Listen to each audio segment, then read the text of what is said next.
So let's talk about A24 and Google. June 22nd, Google DeepMind announced this $75 million investment in A24 alongside this multi-year research and development partnership.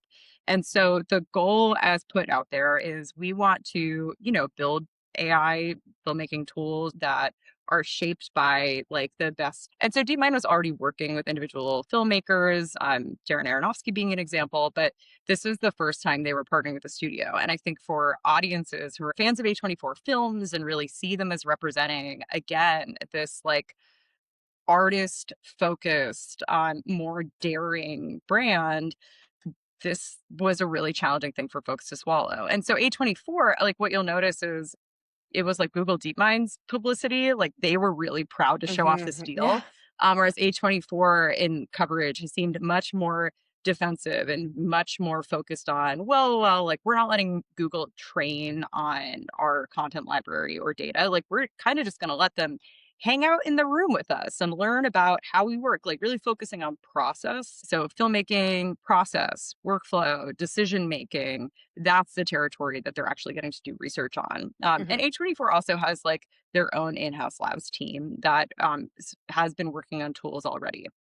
But I Hmm. think when you look at the headlines, there's a real sense of betrayal in Hmm. industry and then also by audiences where, Hmm. A24 has seemed really prestige and secretive and really intentional. And then to, move forward on a deal that feels like AI is getting more keys to the castle for generative work that's going to displace workers and really shift Hmm. the quality and daringness of art. Like this was a really big deal for people. A point that I know you made is really great. Like there's this thought of seat at the table, but Yeah. is it possible that pulling up a chair is what's making it real? Like that it's not inevitable. You doing these deals is what makes things inevitable Yeah. that are not to the benefit of the community. And so to share a quote, the team says, we believe the best way to develop tools that empower artists is to work directly with them and collaborating with filmmakers and industry leaders like A24 from the beginning allows building new AI features to support artists in authentic, meaningful storytelling. Uh, but that's always been A24's thing, and now Google DeepMind is claiming it as their own when the Hmm. rest of DeepMind's brand is certainly not that to audiences and in the film community. Yeah, yeah, yeah. We talked a similar situation recently about an artist that is an animator who won like some prize to work with Amazon, and he got pilloried by his like fans were like, what are you doing? You're selling out. How dare you?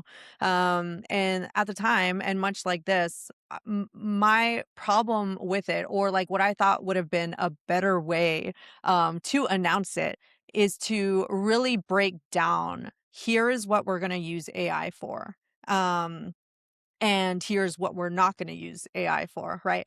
Because it looked bad that it was Google announcing it, not A24, because then it was like setting them up to have to defend themselves as opposed to like announcing it. Also, people already have the things that they think that AI is going to do, which is replace artists, actors, animators, and like, the people that actually work in the industry. So I really think that what A24 should have done here is really specify like, they're going to come in and help us, cut down how long it takes us, to do these processes, because it's very inefficient right now, and we see room for improvement. We've already seen improvement from these things, right?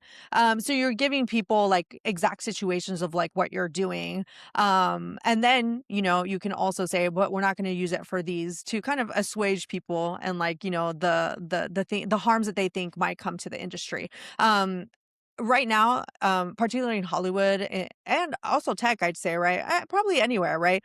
The whole idea of like AI coming to like replace, humans, replace jobs, is rampant, right? So how can you like create an idea or give them a story that, and it's funny because like A24 is known for being, good storytellers. So why couldn't you give a better story about like what you're going to be doing, with this? And I'll bring it up because yesterday, or maybe it was today, I think it was Ford that said that they're rehiring back 300 engineers because the AI that they thought was going to replace these people is insufficient, right?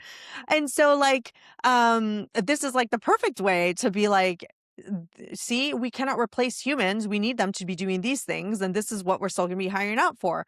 Um, so I think it just, like, chips away at their integrity when they're trying to, like, hide what they're doing, or they're not explaining. I think that's another thing. I think they just assume, "Oh, people don't understand, people don't know," but assuming that they're, dumb or, like, they don't care, makes you look even worse because it shows that, like, you're not treating your audience with respect, when they do want to trust you, right? Like, A24 is I would have said before this actually, is one of the top brands out there. People, love it. They have, positive feelings for it. And this, I'm sure, like, took them down quite a few notches. What I noticed too with this coverage, and as you said, like the amount that A24 didn't really control the narrative here or seem to have a good handle on the fact that like artists and audiences would be looking to them to have a lot of Mhm, integrity in this situation.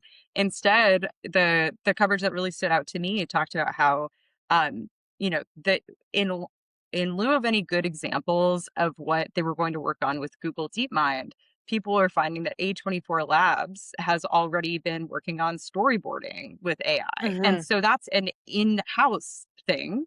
And mhm, then people started looking at, oh my gosh, wait a second.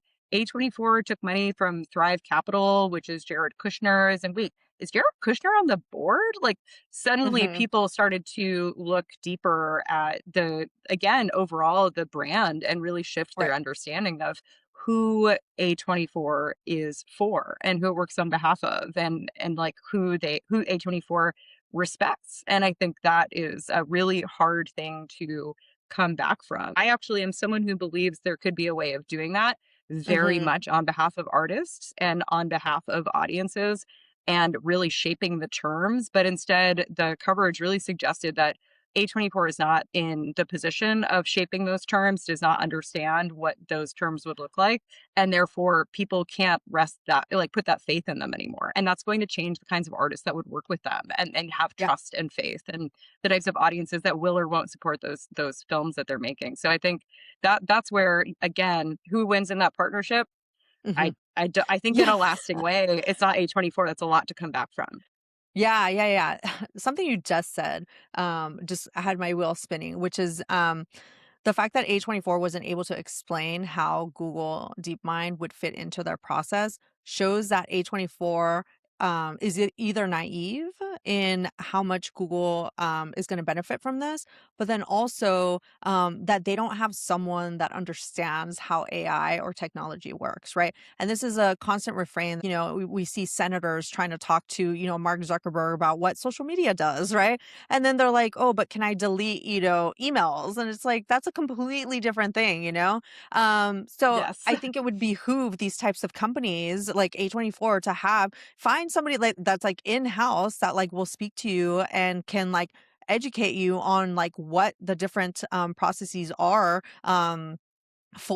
that AI is useful for, right? Because one of the things here is like A24 says that Google won't train on their films. Okay, fine. But the access to the filmmaking workflow, how shots are developed, how stories get greenlit, how editors work, might actually be worth a lot more to AI than like the final like work product, right? Because that's where AI can actually do a lot more to help. But how much is that going to remove the humans from the loop, right?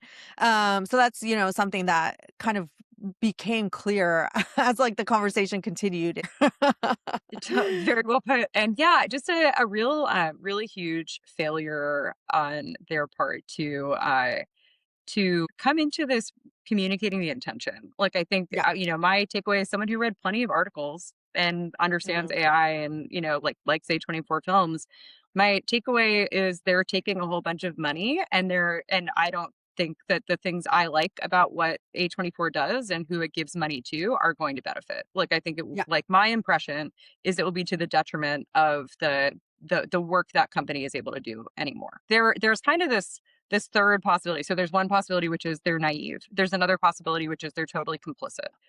There's another possibility, but it's one that again, like they have to do this to be proven not just naive and complicit, which is Mhm. they are very intentionally doing this on behalf Mhm. of artists, industry. They are going to like they're making commitments to employ more storyboard artists. They are making Right. commitments to like take any efficiency gains that they get from something Right. and put that into creating much more innovative, like Right. human created work. And we're not hearing that that's the upshot. And if Yeah. you're not declaring that proudly, then you're not thinking of it. You are not holding yourself accountable to it. Mhm. And like, it's just like until proven otherwise, yeah, it's naive or complicit or both. Yeah, yeah. I think that you said it much better than I did, but that was basically how I had been thinking about it. And I think when these partnerships are coming out, much like earlier when we were talking about, being able to detail out the things you are trying to get from it, and how you're going to give back to the industry. They could have said we are going to give all these efficiency gains in order to create more stories, right? Like in order to reinvest in how we're making movies, the directors that we're bringing in, right? And how we're, finding new directors, new stories, like bring it back to the things that really matter to people, which is how are you going to make more movies that don't seem the same, because A24, that's like one of the things it has going for it is that it stands outside the big studio system, right? It's been super successful. Very recently, right, with like the drama with Zendaya and like Robert Pattinson, and then like Timothy Chalamet's, Marty Supreme last year. And so like if you can say that like this is the type of work we're trying to like continue forward, and we'll be showing you and being transparent about how we're going to continue doing that, in the future, I think a lot more people would have been receptive to, all of this. And then it also shows that you're thinking about the usage of AI in an intentional way, and not just to cut people out and get rid of like industry jobs, which is the big thing that I think is what scares people. Moving on to lessons for this entire, I would say, debacle. It really feels like this we'd rather have a seat at the table is tired. Like it's not compelling to audiences right now, and it is a defensive posture. It is Yeah. absence of like having an owned point of view on what Yeah. you're doing and why and who it's for. This idea that you are ceding the strategic ground before a conversation starts is a really big and weak one for a brand that so far has come across as one with a lot of strength and integrity. Yeah, I'll add to that because it reminds me of Reese Witherspoon recently had a similar controversy about the same thing, about saying that, oh, Yes. we should be using AI, blah blah blah. And again, the problem here is that she just kind of said it very flippantly and didn't describe what she thought it might be useful for, right? And like, she's a businesswoman. She works, with Hello Sunshine, her production company. She does like the book club side of things. And so if she can't tell me as a business person what she's going to use AI for and what I should like, use it for myself, because she was saying more women need to be in AI, like why it will make that difference, then we go back to the same thing. You're naive, you're complicit, or like you don't know what you're talking about, right? So I really think that like the message for anybody in Hollywood at this point is like you need to come out and like say this is what we're going to be doing AI for, and like the efficiency gains, right? Like we brought this up recently.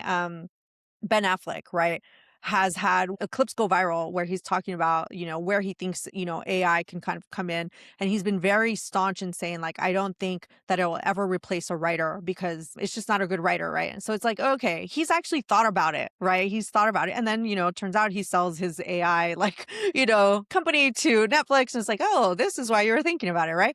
But hello, Reese Witherspoon could also come at it from that angle, right? Where it shows that she's thought about it and she, wants it to make an actual difference in the industry. So I think like those are the things that we're expecting now from people. And I've talked about this recently in the context of something I'm calling competency porn, where it's like people want to know that you know what you're doing and are able to voice it in a clear way that gets people to understand. And I think that's one of the things that, like, we look at the speakers that we're, pointing to now is like, Mamdani is one of those, right? Where it's like he can tell you and like break down what he's thinking and his thought process and why his values matter and why we're gonna, do certain things. And I think that, Mhm. more people that want to be, doing these types of things need to create that messaging first before they go out and say, things that like people can then push back on, because people will push back. Absolutely, absolutely, and I think, one of the lessons as well is, I mean, I think that A24 has done really good work on behalf of filmmakers and Hmm. on behalf of audiences for a long time, and, um, and I think they've done a really good job of, like, encouraging an influencer machine that uplifts these filmmaker Hmm. stories. And so it's been really interesting. Like I think it was this, within the same week that we see Kane, the director of Backrooms, talking Hmm. about how, like, yeah, no, of course, like, why on earth should anyone use AI in creative process like that? Absolutely not. Like, no, Yeah. that is the antithesis. And we see this really creative person who made a great film through, supported by A24, show up and be given that spotlight, and then Right. A24 itself kind of acting against that. And so I just think Hmm. that, like, again, kudos to A24 to date for everything they've done to really uplift Yeah. others. I think that when you stop acting in alignment with the community, people notice. I Yeah. do think that we see there can be an opportunity for the community to, like, come together on behalf of a brand and for that to be to a brand's benefit, not just to their detriment. And so I would really love to see brands take more responsibility for, like, and act more in alignment with the communities they historically have supported, that they are uplifting, and, like, kind of take the risk that they will choose you. Like they Hmm. there is a path to the same amount of success by continuing to back your people rather than going Hmm. against your integrity. Yes, love that. Um,